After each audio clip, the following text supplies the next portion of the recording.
إن الحمد لله رب العالمين والصلاة والسلام على سيد الأنبياء والمرسلين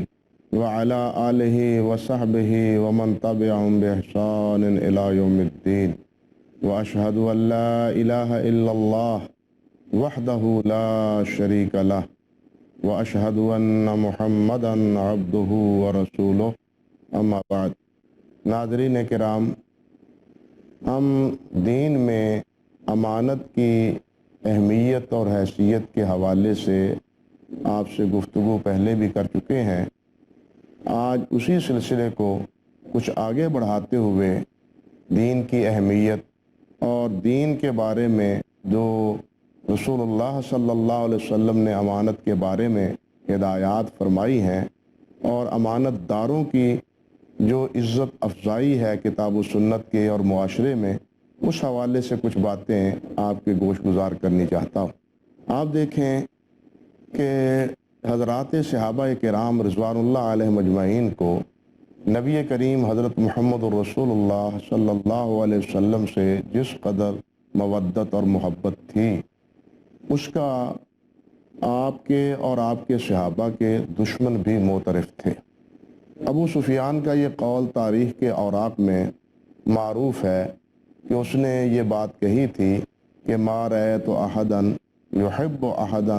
کحب اصحاب محمد محمد۔ اللہ اکبر، کہ میں نے کسی ایسے شخص کو نہیں دیکھا کہ جو اس طرح محبت کرتا ہو کسی سے جس طرح محمد صلی اللہ علیہ وسلم کے ساتھ محمد صلی اللہ علیہ وسلم کے صحابہ کرتے۔ یہ دشمنوں کا اعتراف ہے۔ سہیل بن عمر کا جو واقعہ ہے اور جو بیان ہے صلح حدیبیہ کے موقع پر، وہ بھی تاریخ کی امانت ہے،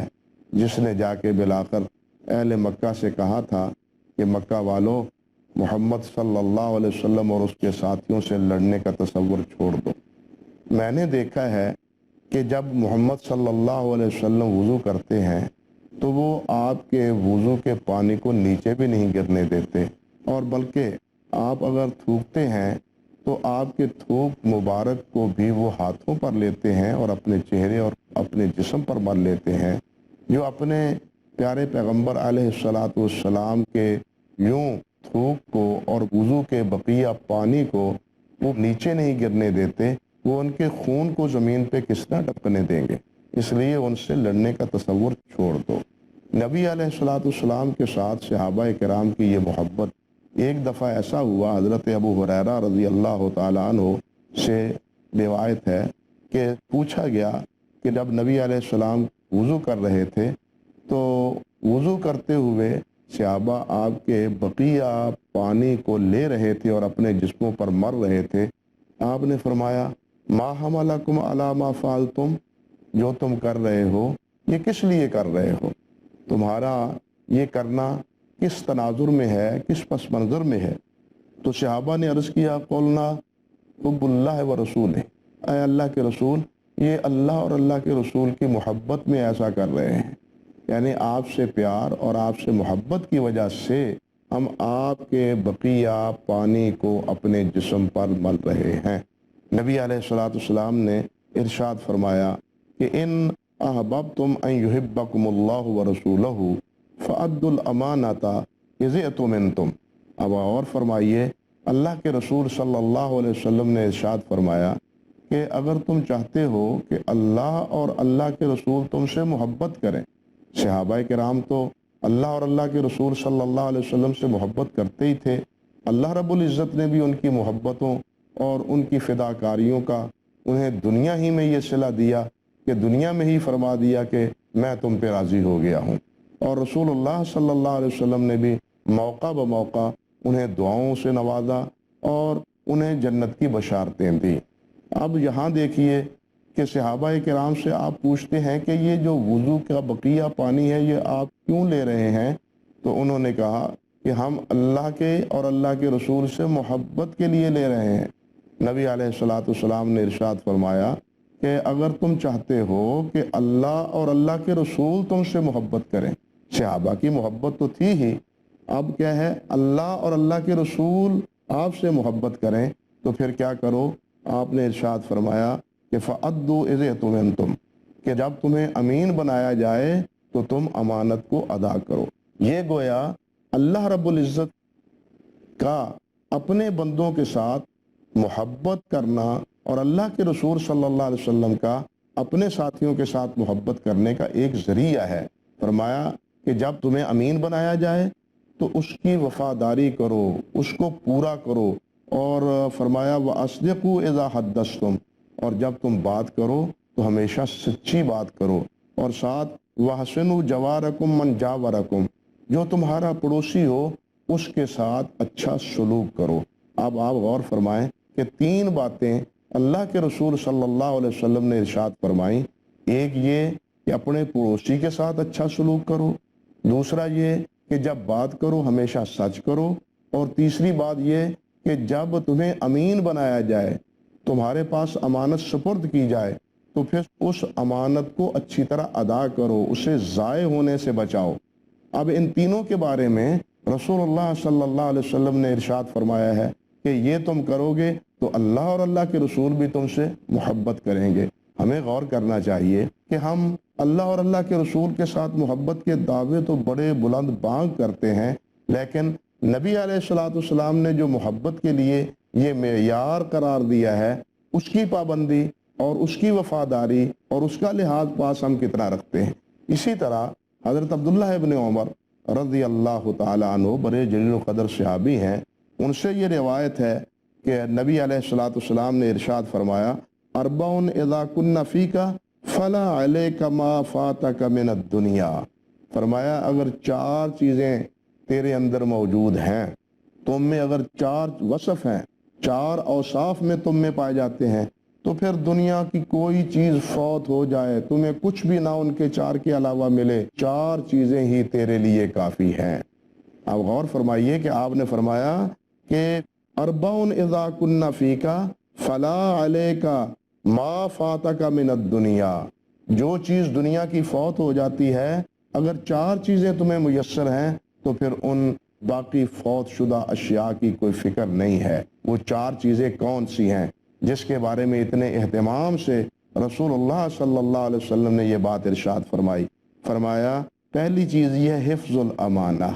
پہلی چیز ہے امانت کی حفاظت۔ جب تمہیں امین بنایا جائے، تمہارے سپرد کوئی چیز کی جائے تو اس کی حفاظت کرو، اسے ضائع ہونے سے بچاؤ۔ وصدق الحدیث، اور دوسری چیز ہمیشہ جب بات کرو تو سچی بات کرو، اور تیسری چیز اپنا اخلاق درست کرو، حسن اخلاق کا مظاہرہ کرو، بد خلقی کا مظاہرہ نہ کرو۔ اسلام اچھے خلق کا سبق دیتا ہے، بد اخلاقی کا سبق اسلام دین نہیں دیتا۔ وہ فرمایا وَعِفَّةٌ فِي طُعْمَةٍ، اور چوتھی چیز یہ کہ اپنے کھانے میں احتیاط کرو، حلال چیز کھاؤ، حلال چیز کھاؤ، حرام سے بچو۔ اب یہ 4 چیزیں ہیں جن کے بارے میں رسول اللہ صلی اللہ علیہ وسلم نے ارشاد فرمایا ہے کہ یہ 4 چیزیں اگر تم میں پائی جائیں تو پھر دنیا کی اور چیزیں تمہیں میسر نہ بھی آئیں تو تمہیں ان کا کوئی اتنا غم نہیں چاہیے۔ یہ 4 چیزیں بتلاتی ہیں کہ جن میں یہ اوصاف پائے جاتے ہوں وہ لوگوں کے ہاں، لوگوں کی نگاہوں میں محبوب ہوتا ہے، پسندیدہ ہوتا ہے، لوگ اسے اچھا سمجھتے ہیں۔ جس کے اخلاق اچھے ہوں اس سے بھی محبت کرتے ہیں، جس کا کھانا پینا صاف ستھرا ہو لوگ اسے بھی اچھا سمجھتے ہیں، اسی طرح جو بات سچی کرتا ہو اسے بھی لوگ اچھا سمجھتے ہیں، معاشرے کا بہترین فرد قرار دیتے ہیں، اور جو امین ہو اس کی بھی حوصلہ افزائی ہوتی ہے۔ یہ چیزیں بتلاتی ہیں کہ 4 چیزوں کا یہ وصف جس شخص میں پایا جائے یا جس خوش نصیب میں ہو، نبی علیہ الصلوۃ والسلام نے فرمایا پھر باقی چیزیں اگر نہ بھی ہوں تو اس کے لیے اتنا فکر مند نہیں ہونا چاہیے۔ آپ نبی علیہ الصلوۃ والسلام کی یا حضرات انبیاء کرام علیہ السلام کی حیات طیبہ پر غور کیجیے کہ سید کائنات حضرت محمد رسول اللہ صلی اللہ علیہ وسلم آپ کے جانی دشمن تھے کفار مکہ۔ وہ ہر صورت چاہتے تھے کہ آپ کا خاتمہ کر دیا جائے، آپ کے ساتھ اختلاف تھا، لیکن آپ اندازہ کیجئے کہ عین اس وقت بھی، یعنی عین اس وقت جس وقت وہ تمام قبائل کے بڑے بڑے لوگ جمع ہو کے آپ کو شہید کر دینے کے درپے تھے اور آپ کے دروازے پر کھڑے تھے، اس وقت بھی نبی کریم حضرت محمد رسول اللہ صلی اللہ علیہ وسلم کو اس بات کا احساس تھا کہ یہ تو میرے درپے قتل ہیں ہی، لیکن انہی لوگوں میں سے بعض وہ بھی ہیں کہ جن کی امانتیں میرے پاس ہیں۔ حضرت علی رضی اللہ تعالی عنہ کو نبی علیہ السلام نے بلایا اور نبی علیہ السلام نے حضرت علی سے یہ بات فرمائی کہ علی تم میرے بستر پر سو جاؤ، میرے بستر پر سونے کے بعد تم صبح اٹھو، میں تو جا رہا ہوں مدینہ طیبہ، اور تم جب اٹھو تو صبح یہ امانتیں میرے گھر پڑی ہیں، یہ فلاں فلاں کی امانتیں ہیں، تم ان کو ان کے سپرد کر کے تم بھی مدینہ طیبہ چلے آنا۔ آپ ذرا غور فرمائیے کہ اللہ کے رسول صلی اللہ علیہ وسلم ایسے مرحلے پر اور ایسے موقع پر جب کہ ان کے دروازے پہ قاتلین اور آپ کے درپے قتل ہونے والے تمام رؤسا قبائل کے جو ہے نا بڑے بڑے اور نوجوان وہ جمع ہیں، لیکن اس حالت میں بھی نبی کریم صلی اللہ علیہ وسلم کو ان کی امانتوں کی وفاداری اور پاسداری کا لحاظ ہے۔ ہم یہاں تھوڑا سا وقفہ اور بریک لیتے ہیں، کچھ منٹ کے بعد دوبارہ آپ کی خدمت میں انشاءاللہ حاضر ہوں گے۔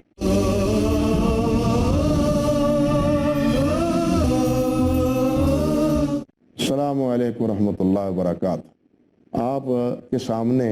میں سید کائنات حضرت محمد رسول اللہ صلی اللہ علیہ وسلم کا میں نے ایک فرمان رکھا تھا، جس میں آپ نے حضرت عبداللہ بن عمر رضی اللہ تعالیٰ عنہ جس کے راوی ہیں، جس میں انہوں نے فرمایا کہ رسول اللہ نے فرمایا علیہ السلام کہ جس میں 4 وصف پائے جاتے ہیں، دنیا کی اور کوئی چیز نہ بھی اسے میسر ہو تو پھر کوئی اتنا اسے گھبرانا اور اسے فکر مند نہیں ہونا چاہیے۔ کیا مطلب؟ کہ جس آدمی میں یہ 4 وصف پائے جائیں گے اس کی ہر صورت قدر افزائی ہوگی، اس کی ہر صورت قدر دانی ہوگی، اللہ اس کو ضائع نہیں کرے گا، اللہ رب العزت اس کو ضائع ہونے سے محفوظ رکھیں گے، اور معاشرے میں لوگوں کے دلوں میں اس انسان کی قدر و منزلت اور محبت اللہ ذوالجلال ڈال دیں گے۔ اس حدیث کا مفہوم یہ ہے۔ اب دیکھیے، میں آپ سے عرض کر رہا تھا کہ سید کائنات حضرت محمد رسول اللہ صلی اللہ علیہ وسلم میں یہ جو وصف تھا کہ کفار مکہ بھی آپ کی امانت اور آپ کی دیانت کے معترف تھے، اور یہ آپ کی امانت دیانت کا اعتراف رسالت کے بعد سے ہی نہیں، بلکہ ابھی آپ نبی نہیں بنے تھے، اللہ نے آپ پر وحی نازل نہیں کی تھی، اور نبوت کے منزلت اور مقام پر آپ سرفراز نہیں فرمائے گئے تھے، اس وقت بھی جب نبی علیہ السلام ان کے ہاں آتے تو ان کی صورت کیا ہوتی؟ آپ دیکھیں، سیدہ خدیجۃ الکبریٰ رضی اللہ تعالی عنہا، ان کے ساتھ نکاح کا سبب اور باعث یہی نبی علیہ السلام کی صداقت اور امانت بنا ہے۔ جو ان کا غلام تھا، تجارت میں وہ ان کے ہمراہ تھا، مال دے کے نبی علیہ السلام کو شام کی طرف روانہ کیا، وہاں ان کی امانت اور دیانت کی مظاہر اور جو مال دیا تھا اس میں خیر و برکت اور کثیر نفع، اس کو محسوس کر کے ہی حضرت سیدہ خدیجہ رضی اللہ تعالی عنہا نے نبی علیہ السلام کے ساتھ نکاح کی پیشکش کی تھی۔ اسی طرح یہ واقعہ تو معروف اور مشہور ہے کہ جب بیت اللہ کی تعمیر ہونے لگی، کفار مکہ نے بڑے اہتمام سے بیت اللہ کی تعمیر کی، اور یہ کہا، اعلان کیا کہ دیکھو، اللہ کے گھر کی تعمیر میں ہر کوئی حلال مال لائے، حرام کا مال بیت اللہ کی تعمیر میں صرف نہ کرے۔ بیت اللہ کی تعمیر جاری تھی، جب حجر اسود کو رکھنے کا وقت آیا تو قبائل میں اختلاف ہوا۔ ہر قبیلہ چاہتا تھا کہ حجر اسود کو نیچے سے اٹھا کے اس کے مقام پر رکھنے کا شرف اور عزت مجھے ملے، ہر قبیلہ یہ کہتا تھا، اور اسی بنیاد پر اختلاف رونما ہوا۔ اب انہوں نے فیصلہ کیا کہ چلو ایک ترکیب کرتے ہیں کہ یہاں بیٹھتے ہیں، الصبح جو آئے گا حرم میں داخل ہوگا اس سے فیصلہ کروا لیں گے۔ چنانچہ ہوا یہ، وہ بیٹھے ہیں اور صبح نبی علیہ السلام اللہ کی بندگی کے لیے، اللہ کی عبادت کے لیے اللہ کے گھر تشریف لاتے ہیں، حاضر ہوتے ہیں، اور وہ کفار بیک زبان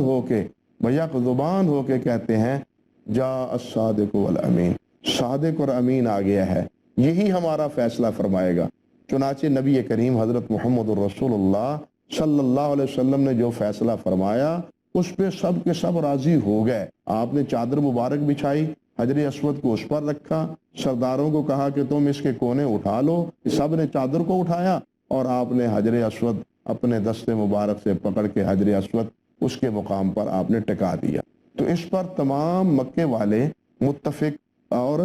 آپ کے ساتھ اختلاف سے گریز انہوں نے کیا، متفق ہو گئے۔ تو یہ چیز بتلاتی ہے کہ یہ وصف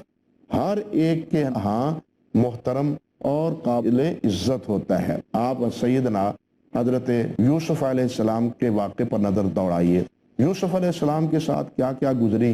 یہ پوری داستان ہے جو سورہ یوسف میں اللہ سبحانہ و تعالی نے بیان فرمائی ہے۔ یہاں تک کہ عزیز مصر کی اہلیہ کے پروگرام کے مطابق جب یوسف علیہ السلام نے اس کی ہوس کو پورا نہ کیا اور اس کی بات کو نہ تسلیم کیا تو اس نے حضرت یوسف علیہ السلام کو جیل بھجوا دیا۔ اب جیل میں جانے کے بعد کیا ہوا، پوری داستان ہے۔ خواب آیا بادشاہ کو، حضرت یوسف علیہ السلام نے خواب کی تعبیر بتلائی، بادشاہ نے عزت افزائی کی۔ عزت افزائی کے بعد اس نے کہا کہ وہ جیل میں پڑے ہوئے ہیں، ایسے صاحب علم ہیں، ان کو باہر نکالو۔ لیکن حضرت یوسف علیہ السلام نے فرمایا کہ نہیں، میں جیل سے نہیں آؤں گا، میرے اوپر ایک دھبا ہے۔ فَاسْأَلُوا مَا بَالُ النِّسْوَةِ اللَّاتِي قَطَّعْنَ أَيْدِيَهُنَّ، ان سے پہلے پوچھو کہ قصور کن کا ہے۔ میں ایسی صورت میں جیل سے باہر آنا گوارا نہیں کرتا، میرے اوپر جو الزام لگایا گیا ہے میں اس سے پہلے برات چاہتا ہوں۔ چنانچہ جناب عزیز مصر نے اس مسئلے کی جب تحقیق کی تو خود عزیز مصر کی بیوی بول پڑی اور اس نے یہ بات کہہ دی کہ آنا راوتہ عن نفسہ وانہ لمن الصادقین، کہ یوسف سچا ہے، میں نے ہی ورگلانے کی کوشش کی تھی۔ یعنی یوسف علیہ السلام کے دامن پر کوئی دھبا نہیں ہے،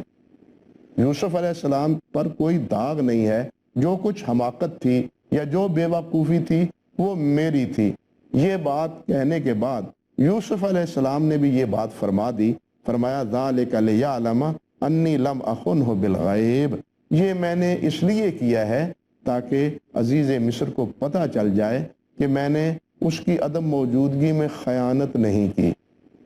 میں اس کے گھر میں رہا ہوں، اس کا کھانا کھایا ہے، اس کے اہل و عیال کے ساتھ ملتا رہا ہوں، لیکن اب وہاں ہونے کے باوجود میں نے خیانت کا ارتکاب نہیں کیا۔ جس کا جو حق تھا بیوی خامد کی ہے، بیوی کسی اور کی نہیں ہے، وہاں اس کے ساتھ کسی اور کے ساتھ اس کے تعلقات استوار ہوں تو یہ خیانت کے مترادف ہے، اور میں نے خیانت نہیں کی، میں نے امانت اور دیانت کا پورا لحاظ رکھا ہے۔ یہاں دیکھیے حضرت یوسف علیہ السلام میں کتنی خوبیاں ہیں، لیکن ان خوبیوں میں ایک بڑی خوبی یہ بھی ہے کہ حضرت یوسف علیہ السلام نے ثابت کر دیا کہ اللہ کے فضل و کرم سے میں خائن نہیں ہوں بلکہ امین ہوں اور امانت دار ہوں، جو امانت ہو میں اس کی وفاداری کرتا ہوں۔ یہ ساری چیز دیکھنے کے بعد ہی بادشاہ عزیز مصر نے کہا انک الیوم لدینا مکین امین، کہ آج کے دن، آج کے بعد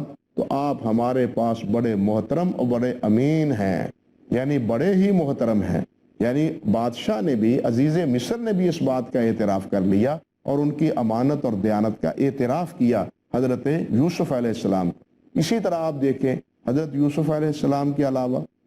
حضرت موسیٰ علیہ السلام ہیں، ان کا واقعہ بھی معروف ہے کہ وہ مصر سے بھاگے ہیں، کسی نے اطلاع دی کہ وقت کا فرعون تیرے در پہ قتل ہے، حضرت موسیٰ علیہ السلام وہاں سے بھاگے ہیں اور مدین پہنچتے ہیں، قرآن مجید میں اس کی تفصیل موجود ہے۔ اللہ اکبر کبیرہ۔ حضرت موسیٰ علیہ السلام مدین پہنچتے ہیں تو وہاں کیا دیکھتے ہیں کہ دو خواتین، دو بچیاں، وہ ایک طرف اپنے جانور بھیڑ بکریاں لیے ہوئے کھڑی ہیں اور لوگ اپنی بھیڑ بکریوں کو کنویں سے نکال کے پانی پلا رہی ہے، اور جب وہ پانی پلا چکے انہوں نے کیا دیکھا کہ وہ کنویں کے اوپر ایک پتھر رکھ کے چلتے بنے اور یہ دو بچیاں بیچاری دیکھتی کی دیکھتے رہ گئیں۔ اب حضرت موسیٰ علیہ السلام ماشاءاللہ جوان تھے اور باہمت تھے، اللہ نے قوت اور توانائی عطا فرمائی تھی، تو موسیٰ علیہ السلام نے وہ پتھر اٹھایا اور کنویں سے ڈول بھر بھر کے ان خواتین کی، بچیوں کی، کہنا چاہیے بکریوں کو، بھیڑ بکریوں کو کیا کیا؟ پانی پلانا شروع کر دیا۔ حضرت موسیٰ علیہ السلام کے اس پانی پلا دینے کے بعد آپ بیٹھ گئے درخت کے سائے کے نیچے، اور وہ بچیاں اپنے گھر اپنے والد کے پاس چلے گئیں۔ اللہ اکبر۔ اب یہاں دیکھیے جو اصل مسئلہ ہے جو میرے موضوع سے متعلق ہے اور جس کی بات کی طرف میں آپ کی توجہ مبذول کروانا چاہتا ہوں، ان بچیوں نے جا کے اپنے والد سے یہ بات کیا کہی؟ کہنے لگی قالت احداہما یا ابت استاجرہ ان خیر من استاجرت القوی الامین۔ اے ابا جی، ہمارا مشورہ یہ ہے کہ اس نوجوان کو ہم ملازم رکھ لیں، ان کو ملازمت دے دیں، ہمارے ہاں وہ نوکری کریں، بکریاں چرائیں، بھیڑیں چرائیں، اور ساتھ کہتی کیا ہیں کہ ان خیر من استاجرت القوی الامین، کہ سب سے بہتر جس کو آپ مستاجری دیں گے، مزدوری دیں گے، وہ کون ہوگا؟ بہتر وہ جو القوی الامین، جو طاقتور بھی ہو اور امین بھی ہو۔ اگر مزدور طاقتور نہ ہو تب بھی وہ کام نہیں کر سکے گا، اگر امین نہ ہو تب بھی خیانت کرتا ہو تب بھی وہ کام نہیں کر سکے گا۔ تو ایک مزدور میں، ایک اجیر میں، یعنی اجرت کرنے والا، مزدوری کرنے والا، نوکری کرنے والا، اس میں دو بنیادی وصف چاہیے، ایک قوت، طاقت، توانائی، اور دوسری امانت اور دیانت۔ اور جہاں یہ دونوں وصف ہوں گے وہ بہرحال عزت و احترام کے لائق ہوگا اور پورے معاشرے میں اس کی قدر افزائی اور عزت افزائی ہوگی۔ حضرت موسیٰ علیہ السلام کے اس واقعے کو لے لیجئے، حضرت یوسف علیہ السلام کے اس واقعے کو لے لیجئے، بلکہ وہ جو حضرت عبداللہ ابن عمر رضی اللہ تعالی عنہ کے حوالے سے میں نے نبی علیہ السلام کی حدیث آپ کے سامنے رکھی تھی، اس کو پیش نظر رکھیے۔ ان ساری باتوں سے یہ بات علم نشرہ ہو جاتی ہے اور نصف النہار کی طرح واضح ہو جاتی ہے کہ جو امین ہوتا ہے، امانت دار ہوتا ہے، اس کی قدر افزائی ہوتی ہے۔ دیکھیے، اگر امین ہو کوئی بھی، جس عہدے پر ہو، جس منصب پر ہو، جس معاملے پر ہو، آدمی اس کی قدر کرتے ہیں، تاجر ہو تب بھی، اجیر ہو تب بھی، حاکم ہو تب بھی۔ تو اس لیے یہ چیز بتلاتی ہے کہ معاشرے میں عزت و آبرو کا ایک بڑا ذریعہ وہ کیا ہے؟ امانت اور صداقت ہے۔ اللہ سبحانہ و تعالیٰ سے دعا ہے کہ اللہ سبحانہ و تعالیٰ ان دونوں اوصاف کے ساتھ ہمیں متصف فرمائے، ہمیں امین بھی بنائے اور ہمیں امانت دار بھی بنائے اور ہمیں صادق بھی بنائے۔ اقول قولی ھذا استغفر اللہ لی ولکم ولسائر المسلمین۔